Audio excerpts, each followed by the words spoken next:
Five, four, three, two, one. Boom, we are live. Welcome aboard. My name is Chris Igoe. Whoa, we got crazy feedback in the ear here. All right, I gotta fix that. Boom, we're live. All right, so today we are going to get right into it, and I'm going to cover the Florida home appraisal nightmare that is here right now. Before we do, I think it's critical that I share exactly what's going on in the housing market. I've had many comments that have come in over the course of the last week asking for specific markets, so I intend to do a deep dive into those markets. But to be clear, there is a major issue right now in Palm Beach where we've got a immense property that is being valued at pennies on the dollar. And if that valuation was to be held to be true, it would have a massive impact on the overall market in general in the surrounding area. Now, if you remember, or if you're new to the channel, welcome aboard. If you're a returning viewer, I appreciate your participation in our journey. And I remain committed to sharing the truth so that you can make the best decisions for yourself, for your family, and for your financial bottom line. But price is set on the fringe minority. So if you live in a neighborhood and the home values in that neighborhood are right now all $1 million, and I'm making up numbers here to illustrate a point, and then somebody sells at a low ball number, well, then you now have reset the pricing in your market, and you will be subject to whatever those changes are.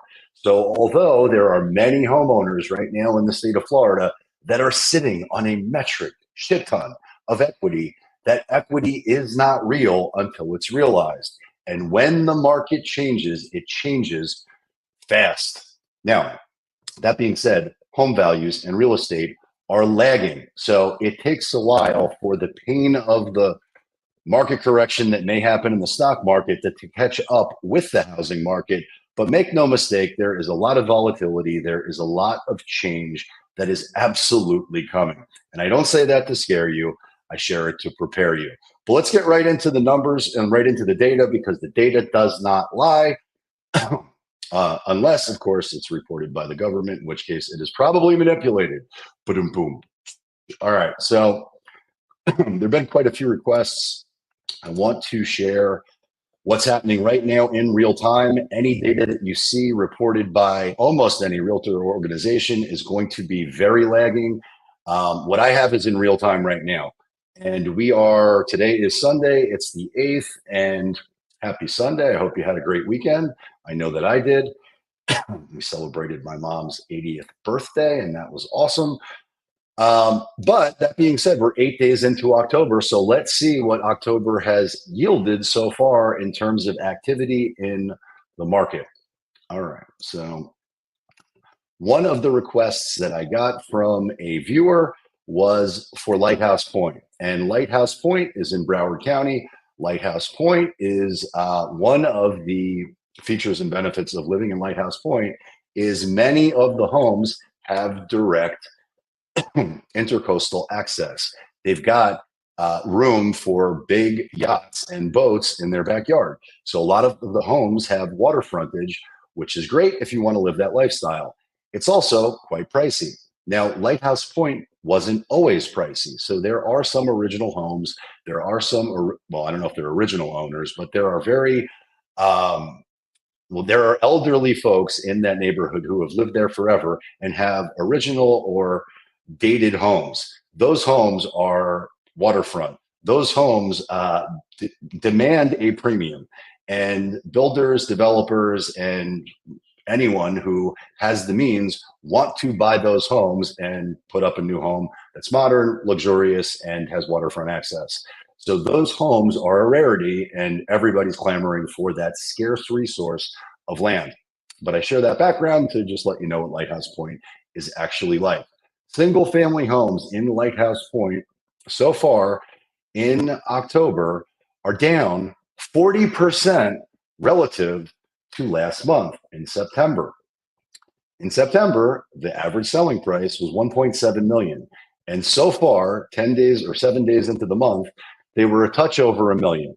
Now, to be abundantly clear, we're only 10 days into the month. So this is not what I expect to see as the month proceeds. This is a very small sample size. This will not remain the case as the month. Well, maybe it will. I don't know. Yet to be determined. But I would be shocked if the average sold price in Lighthouse Point is down 40% at the end of October. But that's what it is right now today. The average active price, as you can see, is significantly higher than the average sold price. So the average sold price, excuse me, active price, the average active price, Chris, get the marbles out your mouth, was 3.652 versus 3.372, up 8.3%. So sellers have a higher opinion of value relative to the average sold price, what a buyer is willing to pay. And there is typically a disagreement as to what the value of the home is from when dealing with a buyer and a seller. All right, so that is Lighthouse Point.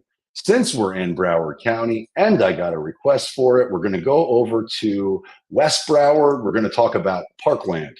Now, if you've been watching for a while, you know that I grew up. One of the places that I grew up was in Parkland, and Parkland is an extremely nice place to live. It's a very green community.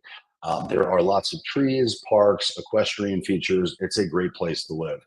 It's also very different from when I lived there, but it is pricey. So let's refresh this and look at what Parkland numbers are. And the numbers don't lie. Average sold price, here we go. First 7 days of October, what does the market yield? It yields a loss of 4%, a drop from 1.256 to 1.206.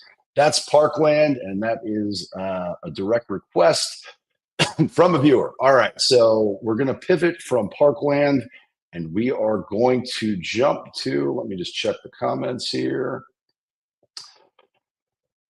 Bradley J. And first and foremost, I got way too ahead of myself here, 7 minutes in, and I did not give a shout out to my main man, Kevin. You all need to check out Kevin 24/7 on YouTube. He will give you the best valuable information that exists out there as it relates to YouTube and the truth about almost anything he feels like talking about. But Kevin is the one who edited my last video. And Kevin and I met through YouTube. We are friends. We spent the last year getting to know each other, went out to Vid Summit. His wife, Michelle, who you should also check out her channel, Squirrel Tribe Life, Squirrel Tribe 2.0, or just Squirrel Tribe, and check out her channels. She also tells the truth and has a wide range of opinions on various subject matter that is very, very entertaining. But yeah, shout out to Kevin because he edited that last video. And I thought that last video was a big change from what I normally put out there. So shout out to Kevin, and let's get back into the numbers. All right, so we got Bradley. Speaking for Port St. Lucie, there is a lot of new construction that my cousin does not see on the MLS. I believe there is a large amount of hidden inventory.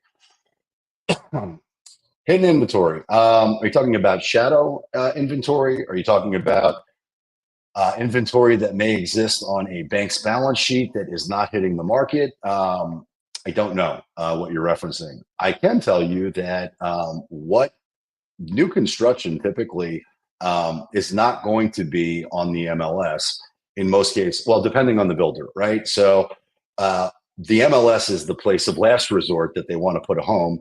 So you're not going to see that inventory reflected in the MLS most of the time, unless they're having trouble selling the home. And then it's usually someone defaulted on the contract and they hired a realtor to put it on the MLS in addition to whatever they are doing on their own. But a lot of times that does not, that's not reflected in the market. Now, because I am friends with lots of builders in Port St. Lucie, and you may have seen some of the content that I've done there, speaking to him, there's a lot of difference between communities and different places in Port St. Lucie. But the setup is in. There are a lot of folks out there that are I mean, look, there's many people out there that are behind in their credit card payments, that are making the minimum payments, that are feeling the pain of inflation. And there is not the same demand in Port St. Lucie as there once was. But I remember during the last crash what that setup looked like. And there was tons of development happening. There were plenty of you're welcome. You're welcome, Bradley J. I appreciate your comments, and I'm glad that you find it extremely useful. That's the whole point behind this, right? That's why I do this content. I want to ensure that everybody understands what's actually happening versus what a lot of the content creators that I see out there. There's a lot of real estate fear porn, and I often get accused of being one of those promoters. It's not my point. I want to tell exactly what is happening in real time so that you know exactly what the truth is and can make informed decisions. My job is never to sell anybody anything. It's to ensure that you've got the best information, the most actionable information, so you can make the best decisions for yourself, for your family, and for your financial bottom line. Where was I going with this? Oh, yeah. So during the last crash, prices had gotten so pricey. It was expensive to buy a home here in this market, right? And so they started to push north. They started to develop north, similarly to how they're doing right now. But Port St. Lucie was massively developed, and most of those builders failed. Most of them never completed the projects. So there were lots of folks who had bought homes in those communities and had moved in. They had delivered those homes, and then they had to wait about a decade for the project and the development to be completed. And it was like a ghost town when you drove through there. And I don't see that happening anytime soon, but I absolutely see that the demand in markets that are subprime relative to what I feel like my market is here, I think those markets are going to get hit harder than others, right? And this is going to depend on where you're at. Each market is going to trade differently, and what's happening in Florida is very different than what's happening in other states. And I also suspect that demand for Florida is going to continue to be at a premium because of all the things that are going on politically and elsewhere. All right, Stevenson, I'm interested in buying, but these prices are way too high. Yeah, well, if you can't afford to buy a home, then don't. And if you have to stretch yourself in order to make it work, don't, because it's never when it's the market is always good for someone. There always will be an opportunity. I suspect we're going into a season of volatility where there is going to be sellers out there that must sell. And when those opportunities exist, well, then you'll have an opportunity to capitalize on them.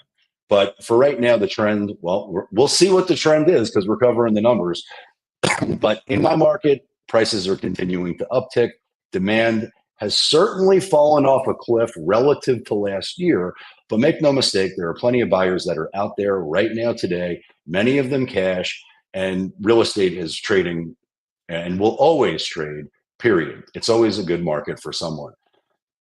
But don't forget, we have an extreme example of a miscalculation, a devaluation of primetime real estate that I'm going to cover here shortly. But first, let's get into these numbers. I'm going to cover Port St. Lucie, Brad, because you mentioned it. Let's get into that now. Let's pivot from Broward to Palm Beach. Let's look at Port St. Lucie in real time. And what does that show us? Boom, boom, boom. It's because I'm in the wrong county.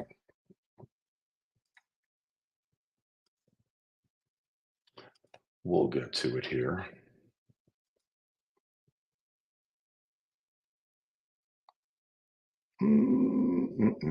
What have I done?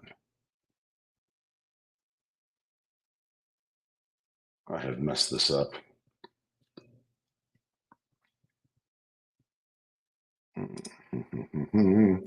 Let's try this again.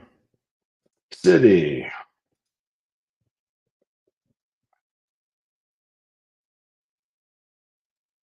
Come on, Port St. Lucie, where you at? Here we go. Port St. Lucie. And we want to look at single family homes. And what does it yield? Bum, ba, bum, ba, bum, bum. It yields nothing. Nothing has traded so far in Port St. Lucie as of the 7th. But there are two Port St. Lucie's. And so let's see what the difference is. Okay, so I'm assuming this is the more comprehensive view. And what we see is that the average sold price is up almost 2% from 423 to 431. I'm calling for single digit growth across the board in most markets here in my market for the next year. And I'm actually going to even get a little bit more ambitious. And again, I am not an analyst, so don't confuse me for one. But I suspect for the next several years, we're going to see single digit growth, not gross, in most markets in Southeast Palm Beach County. Now, that doesn't mean there won't be opportunities. There absolutely will be. I absolutely believe that the system at some point must break and that will yield opportunity. But if you are patient, if you are prudent, if you are opportunistic, I suspect there are plenty of deals that are going to present themselves for someone who is in a position to capitalize on that. So that being said, timing the market, never a good idea. It's when it's right for you, and it's always right for somebody. But that is where we're at. What do I think of the Davie market? PGA still selling, but other locations are still stagnant. I work as an inspector. Yeah, there's a so depending on which market we're talking about here, and we're talking each market is going to trade differently, right? So even the markets that I compared in the last two videos, if you happen to check out that video, they are literally right next to each other. And yet the supply and demand is completely different, period. But I believe that market is going to continue to uptick. There is still demand, and there are still lots of builders out there that have inventory on their books that don't want to carry that. And as we continue to see inflation and interest rates rise, you're going to see builders start to do things they haven't done in a long time. And that's going to be totally contingent on what the market conditions are at that point. But if you were to look at the Arizona market, for example, I can tell you that there are builders that are cutting deals left and right to get homes off their balance sheets as quickly as they possibly can. They do not want to be holding the bag when the music stops. And I suspect at some point here in the near future, the music's going to stop. And if you don't have a seat, well, you're going to fall on your ass. And I think many markets are going to fall on their ass, but yet to be determined. What do I think of Davie? All right, well, let's look at Davie. Davie is Broward. And interesting story about Davie. Fun fact, when I lived in Fort Lauderdale, my parents decided that I should go to a more academically rigorous school, which was a complete mistake. But nonetheless, I ended up having to take a bus to Davie on a daily basis so that I could go to the university school, which is located in Davie. And it was a miserable bus ride. It was like an hour each way. I did not like that experience, and I did not like that school. And I didn't stay there very long either. But nonetheless, Davie's very nice. There are, you're going to get a lot more land out there than you will in other places, depending on where you're talking about in Davie. But it's a very nice place to live. And boom, up 13.3% so far in terms of average sold price. 819 jump to 1928. Again, small sample size. I don't think we're going to see double-digit gains as the month continues, but I don't know. We might. Most sellers are not selling. Anybody who's out there right now in a 3% mortgage is not going to trade out of that and into an 8% mortgage unless there's some sort of financial gun to their head, period.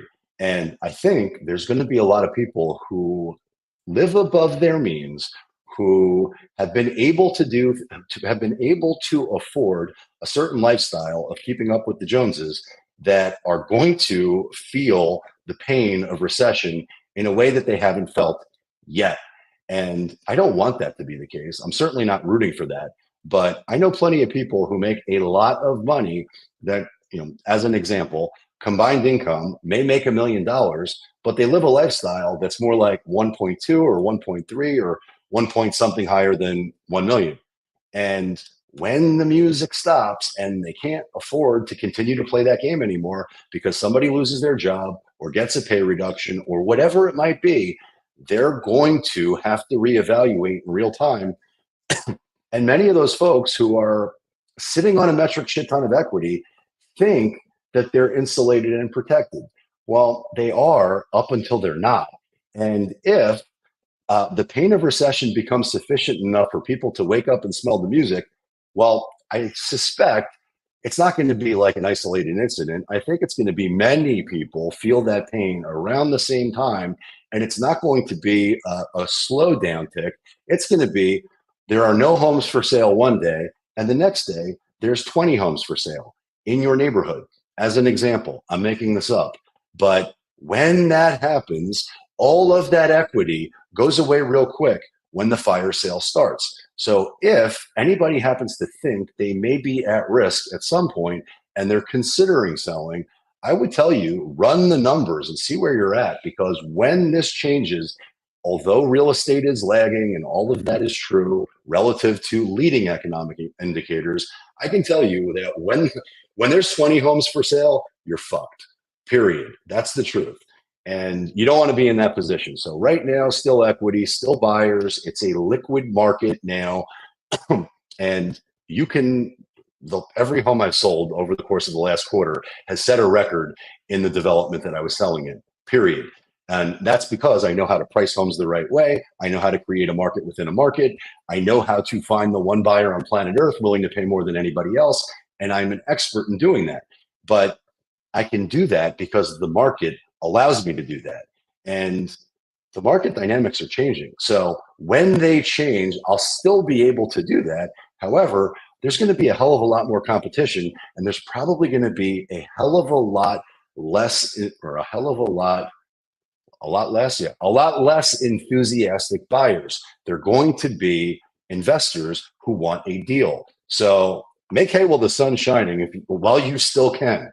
And again, this is all contingent on your needs, right? So if you don't have to sell and you've got a long-term timeline, don't worry about a thing, because although there may be volatility in the market, whatever you buy at the all-time high today, even if the market went to zero tomorrow, at some point in the near future, well, not the near future, at some point in the future, once the volatility has played itself out and the market has sorted out whatever needs to be sorted out, I can promise you that they're not making any more new land in Florida, period. So at some point, whatever you bought at an all-time high that went to zero will trade at a new all-time high and then continue to appreciate, period. That's how real estate works, and that's a function of what the market does.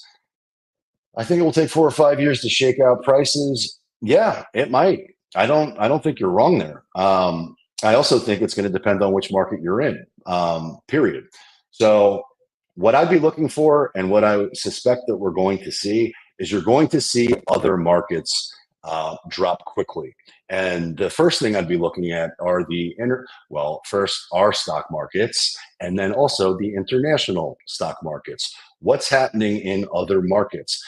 Is there a massive sell-off?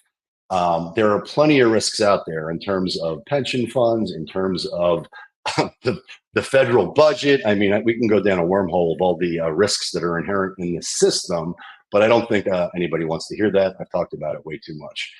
All right. What about my house? What about my house? I'm not really sure what that question means. Okay.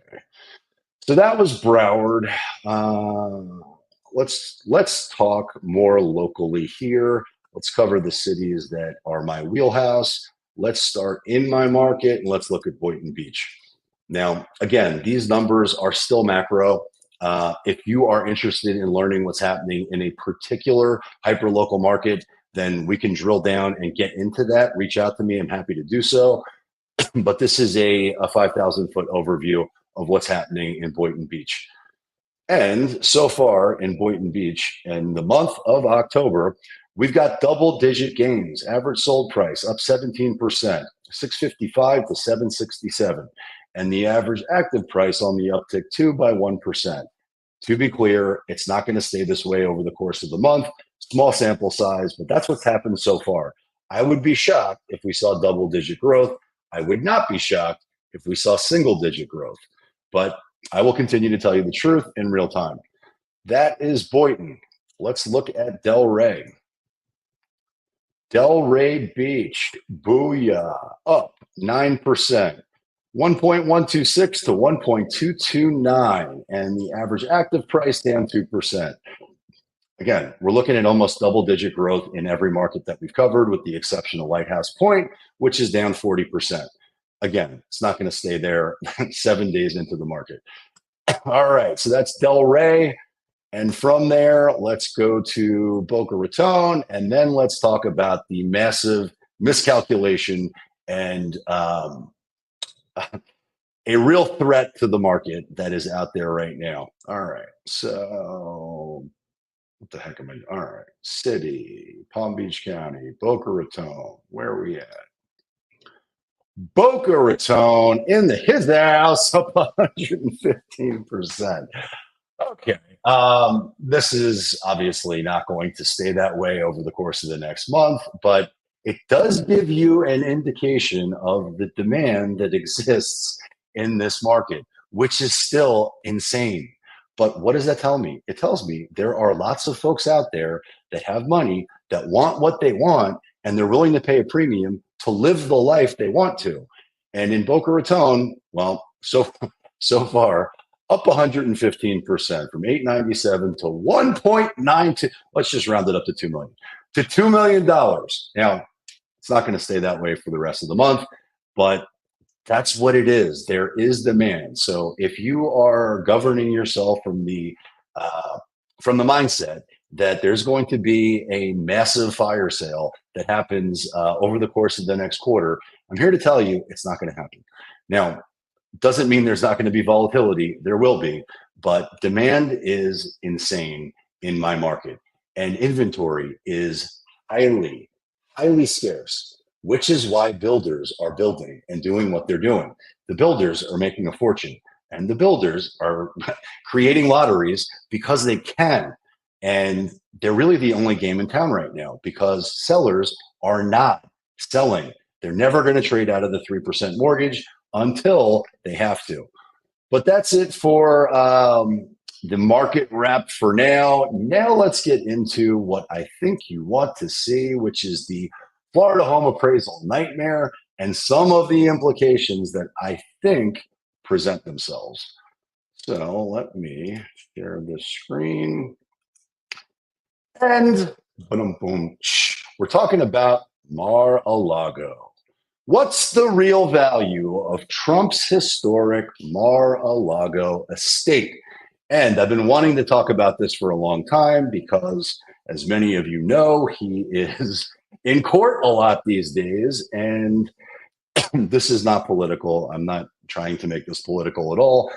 However, the judge and the court want to know what the value of Mar-a-Lago is in order to determine whether he is committing fraud. And I will do my best to not make this political, but Mar-a-Lago is not worth $18 million, period. And some of the ballpark numbers that I saw the values being were as low as $18 million. I also saw a range, all of which is completely inaccurate, but the lowball range that that has been publicly disclosed and politicized everywhere and talked about in the media is a range, downside being 18 million, which is a complete joke, and the upside low range being 50 million. Again, completely wrong. And it is what it is, but that's what the number is out there. And if that were true, I can tell you that would have a massive impact on the local surrounding markets. Because if Mar-a-Lago is worth 18 million, well, then every other property on Palm Beach Island and every other property everywhere is going to be valued less less than, and that's ridiculous. Period. So Mar-a-Lago sits on 17 and a half acres. To give you some context, a third of an acre goes for around $10 million in that market, right? So 17 and a half acres. And it stretches the entire span. You've got from ocean to lagoon. It's sea to lake is what Mar-a-Lago means in Spanish, but it extends the entire width of Palm Beach from the Atlantic Ocean to the Lake Worth Lagoon. And then it extends into the Atlantic Intercoastal Highway. So this is wrong, right? It's simply not. The market is always right, and wherever they got this number from is absolutely 100% dead wrong. Let's see here. 18 mil, 20 acres. It's a country palace, country club. Yeah, it is a country club. It is a private club. It is a golf course. It is all of those things, and it's also it's also Trump's residence. So obviously, this is a hot button issue. And now I will get a little bit political here. I think the case they're looking to make here is if he overstated the value of Mar-a-Lago and then used that to collateralize something else, well, then he has committed fraud. And that would be a opportunity for them to seize his assets and for them to revalue his buildings and revalue them as being worthless. It would force him to destroy and drain his net worth. He would have to, he would end up getting drained of resources, time, energy, and would not be able to campaign. Period. So where am I going with this? If you are buying a home, so let's bring it into real life terms because I don't suspect anybody's going to be bidding on Mar-a-Lago here, 18 million, 50 million, or 100 million. But I could tell you, if I could get this at 18 million, you could bet your sweet Bippy I would find the investors to pool to come together and make that happen. But so would everybody else. I mean, this is prime time real estate. And you should check out the PBD podcast and his interview with Tim Pool because he did a deep dive into this and it was very interesting. But nonetheless, if you're going out there and you're looking to buy a home, right, and you need financing, well, then a bank is going to come in independently and they're going to value what they are willing to pay for that property or for that collateralized obligation.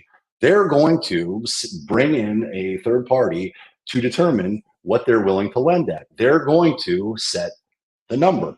And you can't just go in and say, well, my home's worth, the home's worth 100 million, the home's worth 200 million, the home's worth 300 million.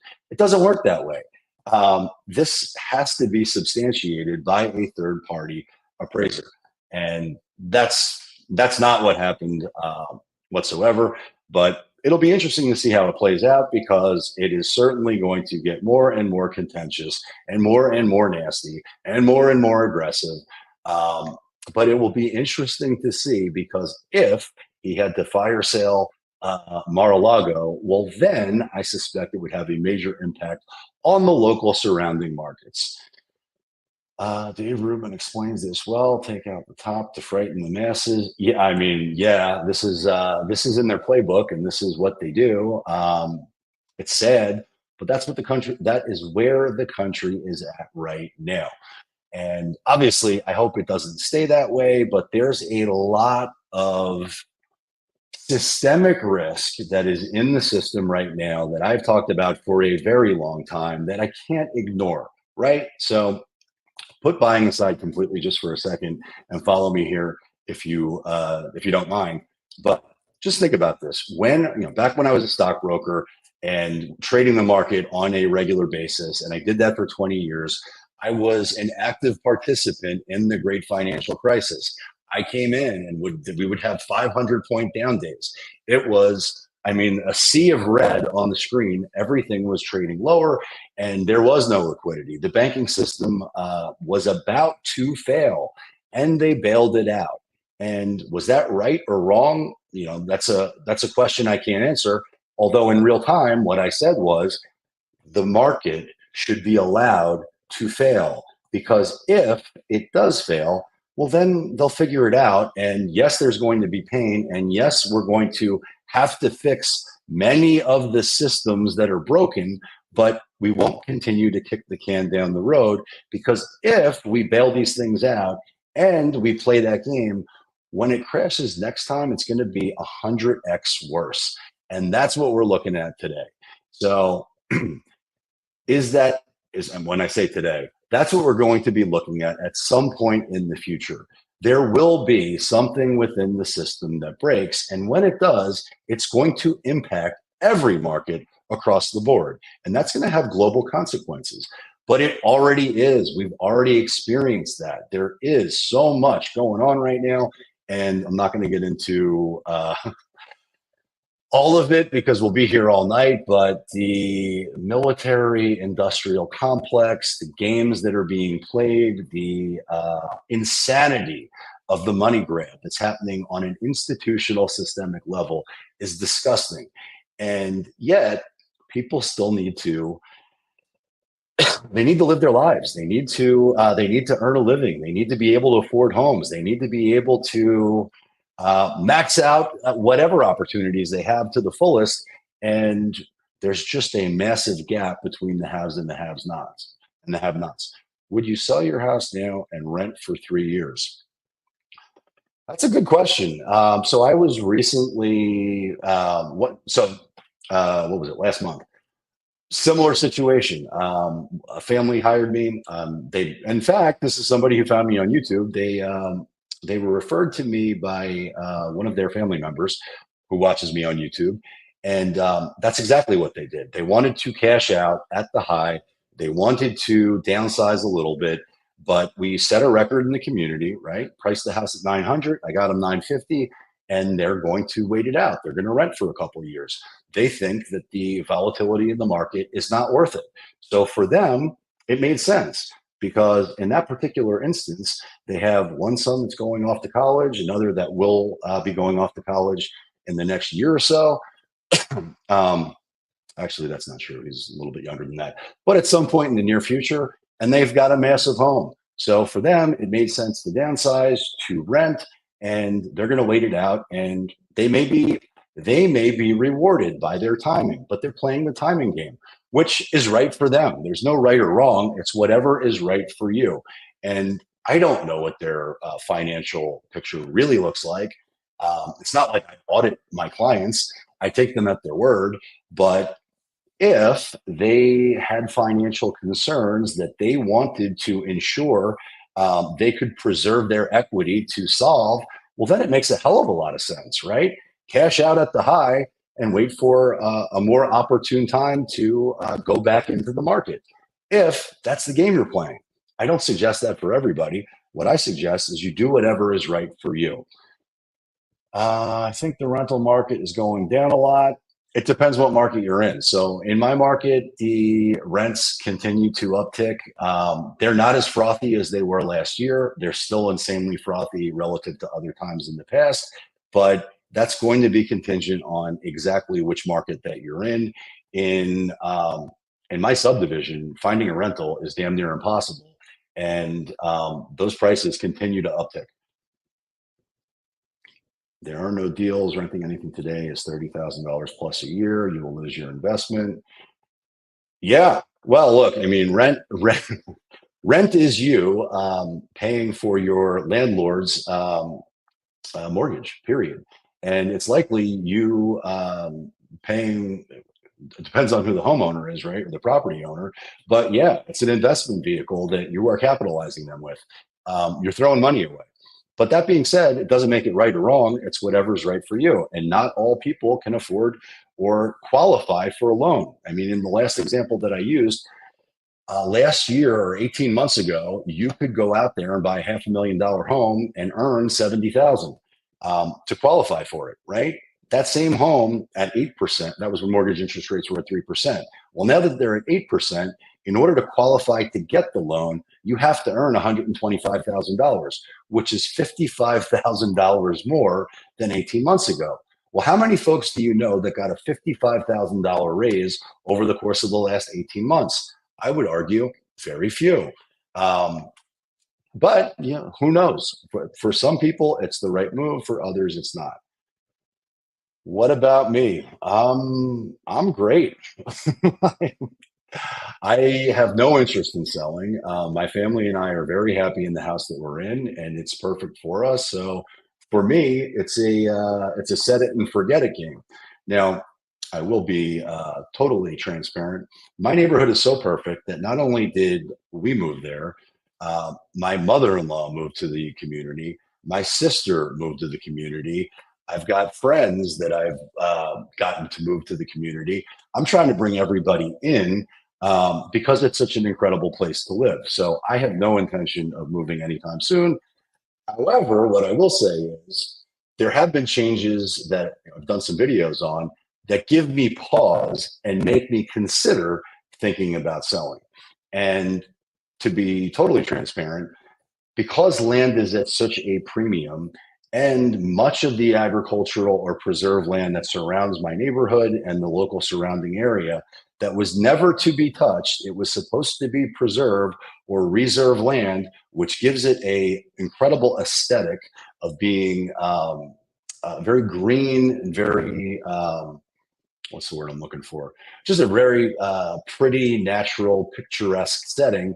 Well, that land is now at the mercy of the municipality, and builders and developers are bidding for it, and it's being sold, it's being developed.